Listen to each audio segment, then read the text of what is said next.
नमस्कार. ब्रह्मांड नायक यूट्यूब चॅनेलमध्ये मी आपल्या सर्व स्वामी भक्तांचं स्वागत करते. तर उद्या 4 डिसेंबर आहे. उद्या आहे आपल्या सर्व स्वामी भक्तांची दत्त जयंती. तर आता ज्यांना अजिबातच सेवा करायला जमलेली नाही, ज्यांची लहान मुले असतात, ज्या स्त्रिया जॉब करतात, त्यांच्यासाठी आज मी सांगणार आहे. उद्या ज्या सेवा करायच्या आहेत त्या मी त्यांच्यासाठी आज सांगणार आहे. तर उद्या तुम्ही सर्व स्त्रियांनी ज्यांच्याकडे दत्तगुरूंची मूर्ती असेल, दत्तगुरूंचा फोटो असेल किंवा स्वामी समर्थांची मूर्ती फोटो असेल तर त्याला उद्या तुम्ही अभिषेक करायचा आहे. तर अभिषेक तुम्ही दुधाने, मधाने, दह्याने आणि चंदनाने अशा तुमच्याकडे जे काही उपलब्ध असेल त्याने तुम्ही अभिषेक करू शकता. फोटोला अत्तराने किंवा गुलाबजलाने पुसून घ्यावा आणि अष्टगंध लावावा. अशा पद्धतीने तुम्ही हे सर्व मूर्तींची पूजा करायची आहे. नंतर तुम्ही पाट किंवा चौरंगावर पूजा मांडून पिवळी फुले, पोथी पूजा करून सर्व पूजा करून घ्यायची आहे. आणि तुम्हाला ज्या सेवा करायच्या आहेत त्यांनी सांगणार आहे. ज्यांना अजिबातच जमलेलं नाही त्यांच्यासाठी हा व्हिडिओ मी करत आहे. तर उद्या दत्तगुरु जयंती दिवशी सर्वात महत्त्वाचं गुरुचरित्रातील 4था अध्याय वाचायचा आहे. या अध्यायामध्ये श्री गुरुदत्तांची जन्मकथा आहे. ही झाली पहिली सेवा. दुसरी सेवा स्वामी चरित्र पारायण उद्या तुम्ही करू शकता. तिसरी सेवा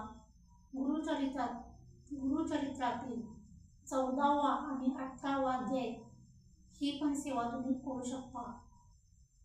नंतर दत्तबावन्नीची सेवा ही पण तुम्ही करू शकता. त्याच्यानंतर दिगंबरा श्रीपादवल्लभ दिगंबरा हा मंत्र तुम्ही उद्या 11 माळी याचा जप तुम्ही करू शकता. तारक मंत्र हा पण 11 वेळा तुम्ही करू शकता. सगळ्यात मोठी सेवा म्हणजे नामस्मरण आहे. तर ज्यांना नाही पोथी वाचता जमत, नाही पारायण करता येत त्यांनी नामस्मरणाची सेवा अत्यंत महत्त्वाची आहे, ती केली तरी चालते. ज्यांना मासिक धर्म आहे, विटाळ, सुतक त्यांनी फक्त नामस्मरण करावं. कारण अशामध्ये काही करता येत नाही पारायण वगैरे, तर त्यांनी फक्त नामस्मरण करावं. आणि बाकी दुसरं म्हणजे उद्या गुरुवार आहे तर उद्या श्री महालक्ष्मीची पण पूजा आहे. तर उद्या श्रीसूक्त तुम्ही 16 वेळा म्हणायचं आहे. श्रीसूक्त. त्याच्यानंतर पुरुष सूक्त, त्याला पण तितकेच महत्त्व आहे. पुरुष सूक्त सुद्धा तुम्ही उद्या 16 वेळा वाचायचा आहे. त्याच्यानंतर गणपती अथर्वशीर्ष हा पण तुम्ही वाचायचा आहे. या सर्व सेवा तुम्ही उद्या करायच्या आहेत. आणि या सर्व सेवेबरोबर अन्नदान ही तितकेच महत्त्वाचे आहे. तर तुम्ही उद्या तुम्हाला जमेल तेवढं अन्नदान करायचं आहे. त्यात बघा केळी असेल, पिवळे जे काय पिवळ्या कलरचं जे काय असेल ते तुम्ही दान करायचे आहे. वस्त्र असो किंवा काय तुमच्या ऐपतीप्रमाणे तुम्ही दान करायचं आहे. केळी असेल तर केळी मठामध्ये उद्या स्वामींच्या दत्तगुरूंच्या मठामध्ये जाऊन केळी दान करावी.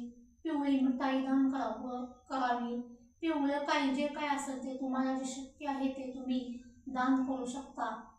आणि मठामध्ये जाऊन सर्वांनी पूजा आरती जे काय असेल ते करायचं आहे. आणि सर्व स्त्रियांनी उद्या सकाळी लवकर उठून श्री लक्ष्मीची पूजाही करायची आहे, दत्तगुरूंची पूजाही करायची आहे. ज्यांना जमलेलं नाही त्यांनी नक्की उद्या या सेवा तरी करा. कारण उद्या पौर्णिमा पण आहे. उद्याचा दिवस अत्यंत महत्त्वाचा आहे. ज्या काही अडचणी आहेत सांसारिक त्यासाठी या सेवा तुम्ही नक्की करू शकता.